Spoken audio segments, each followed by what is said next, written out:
Bonjour les BDphiles, aujourd'hui entrons dans mon intimité et parlons Magnin, Florence Magnin. C'est grâce à elle que j'ai découvert la bande dessinée et que j'en suis tombée follement amoureuse. En ouvrant les premières pages de L'Autre Monde, j'ai eu l'impression de tomber dans le trou d'Alice au Pays des Merveilles et je n'en suis jamais revenue.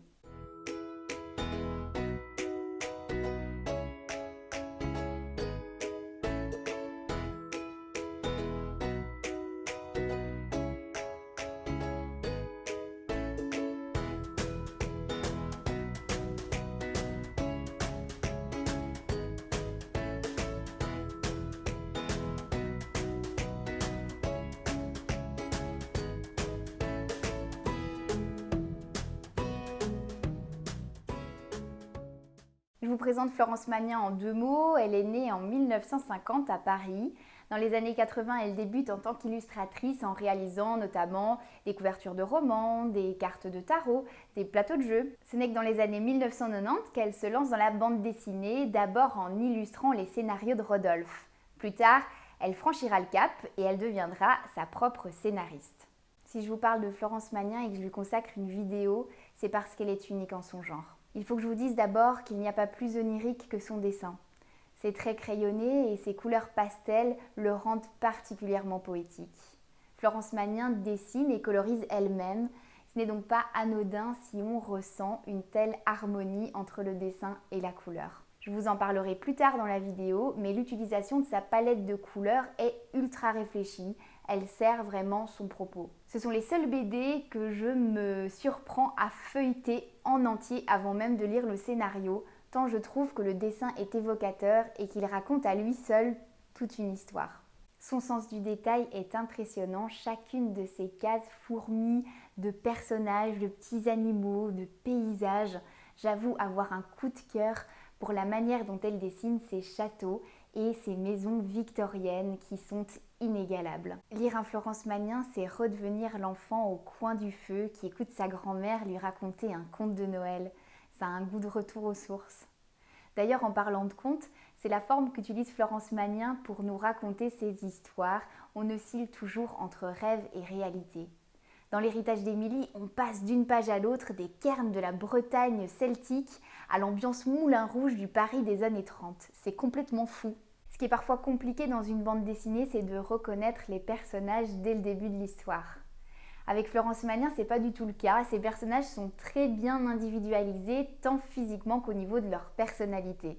En plus de ça, elle les rend vraiment attachants. On sent qu'elle aime les âmes libres, celles qui n'ont pas peur de se lancer dans l'inconnu et de vivre des aventures rocambolesques. Ces personnages font vibrer notre âme d'explorateur en évoluant dans des mondes inconcevables d'originalité.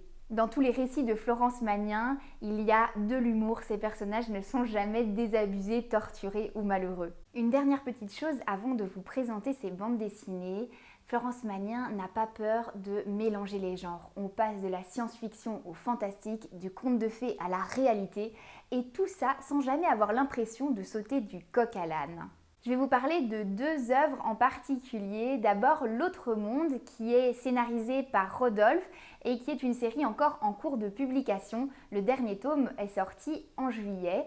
Et puis aussi, je vais vous parler de Mascarade, le dernier roman graphique de Florence Magnin, dont elle est sa propre scénariste. Néanmoins, je ne peux pas m'empêcher de vous citer deux autres de ses œuvres. D'abord, L'Héritage d'Émilie, qui est l'histoire d'une jeune femme danseuse de cabaret qui va se retrouver un jour héritière d'une mystérieuse demeure et qui va plonger dans ses secrets. Et puis aussi Marie la Noire, une série de piraterie. C'est un must-have si vous avez envie d'être emporté sur les mers, sur des frégates fabuleuses. Parlons d'abord de L'Autre Monde, qui raconte l'histoire d'un astronaute dans son vaisseau spatial qui se rend compte à un moment donné que toutes les étoiles du ciel s'éteignent et disparaissent. C'est le noir complet. Et l'instant d'après, il se retrouve dans une chambre d'hôpital à la fin du 19e siècle. Aurait-il fait un bond dans le temps ? Non, mais il a fait un bond dans l'univers. On sent que L'Autre Monde est une série scénarisée par Rodolphe parce qu'elle est particulièrement remplie d'humour, que son rythme est un peu plus soutenu et que son style est moins psychologique que quand c'est Magnin qui scénarise. Le premier point positif, c'est que ce sont à chaque fois des cycles de 2 tomes. Les histoires se finissent vite, donc c'est plaisant pour le lecteur. Moi, c'est une des choses à laquelle je suis sensible dans la bande dessinée. Et on peut s'arrêter où on veut, les histoires connaissent une fin à chaque fois. Et puis en plus de ça, c'est toujours original, il n'y a pas de redite, on n'a jamais l'impression de lire la même chose. Le scénario, c'est du jamais vu. Les couvertures sont toujours somptueuses, je vais vous en faire défiler quelques-unes et à chaque fois on se régale de les découvrir et de se faire une idée sur l'histoire qui va nous être racontée. J'aurais pu classer L'Autre Monde parmi les BD qui nous font du bien, tout simplement parce qu'elles nous font rêver, éveillés et on s'évade, ça fait du bien. Dans L'Autre Monde, j'ai particulièrement aimé les personnages, ils sont tellement attachants. On passe du vieil inventeur farfelu, obnubilé par ses chats et ses machines volantes, au personnage de la mort qui se balade dans sa carriole à la recherche de son quota. Si vous aimez les chats comme moi, vous allez vous amuser, il y en a partout. On sent que Magnin les dessine comme personne et qu'elle les adore. Enfin, L'Autre Monde, c'est une série dont on a envie qu'elle ne s'achève jamais, que les cycles s'enchaînent éternellement, tant on se régale à chaque nouvelle lecture. La deuxième bande dessinée dont je vais vous parler s'intitule Mascarade. C'est une bande dessinée cette fois-ci entièrement réalisée par Florence Magnin. C'est l'histoire de Gaëlle, une jeune fille de 11 ans qui passe ses vacances dans un petit village. Là-bas, elle se prend d'affection pour Titou, un garçon qui vit avec sa grand-mère. Celle-ci leur raconte un jour un conte qui va énormément intriguer Gaëlle. Il y a très longtemps, il suffisait de fabriquer son propre masque pour visiter en rêve le domaine des esprits. On raconte que ces esprits donnaient aux gens qui les visitaient certains pouvoirs magiques. Mais la grand-mère met en garde Gaëlle et Titou en leur disant que ces masques sont très dangereux. Gaëlle finit par succomber à sa curiosité et décide de fabriquer son propre masque. Mais le domaine des esprits qu'elle rêve de pénétrer cache des créatures bien plus effrayantes et dangereuses qu'elle n'aurait jamais pu l'imaginer. Mascarade, c'est un conte d'avertissement qu'il ne faut pas mettre entre toutes les mains. En fait, c'est un conte qui est proche de l'esprit original du conte, c'est-à-dire celui qui veut mettre en garde les enfants de tous les dangers qui l'attendent. Florence Magnin n'a pas peur de parler des réalités les plus triviales de ce monde et à certains égards, sa BD nous met un petit peu mal à l'aise. Pourquoi ça nous met mal à l'aise? Parce que ça touche à une transgression fondamentale, celle de briser l'innocence des enfants. Malgré cela, ça se lit comme un roman haletant de suspense.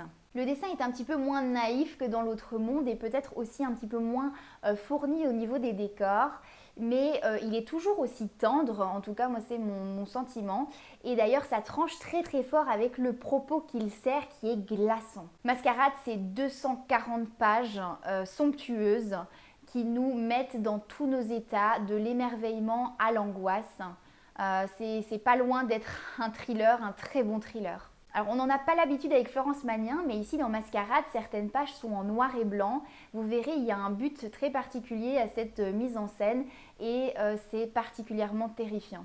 Dans ce roman, on nous dit que les monstres existent et qu'ils portent des masques qui font qu'on ne les reconnaît pas toujours au premier regard. Florence Magnin joue avec grande aisance des peurs de l'enfance en reprenant notamment des personnages des contes traditionnels. Moi ça m'a beaucoup plu, notamment le personnage de Baba Yaga qui est très inquiétant. Je vous laisse avec une petite planche. Bref, Mascarade, c'est un indispensable dans le roman graphique. Il m'a bouleversée à plein d'égards. J'ai été angoissée, mal à l'aise, terrifiée et extrêmement émue aussi parce que la fin est une vraie réussite. Voilà, c'est déjà la fin de cette vidéo sur Florence Magnin. J'espère qu'elle vous aura plu et que cela vous aura donné envie de la découvrir si vous ne la connaissiez pas encore.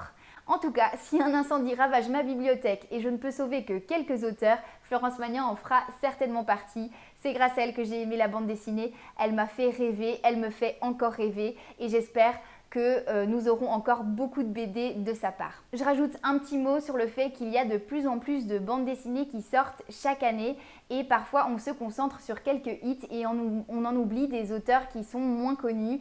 Voilà, aujourd'hui moi j'avais envie de plébisciter Florence Magnin, je l'adore et j'espère que ces BD seront plus mises en avant parce qu'elle le mérite vraiment. On se retrouve dans quelques semaines pour une prochaine vidéo. Cette fois-ci, on ne parlera pas BD, mais on parlera de 2 mangas pour ceux qui veulent débuter et qui ne connaissent pas cet univers. N'hésitez pas à vous abonner à ma chaîne YouTube pour être prévenu de la prochaine vidéo. Je vous dis à très bientôt et merci de m'avoir regardé.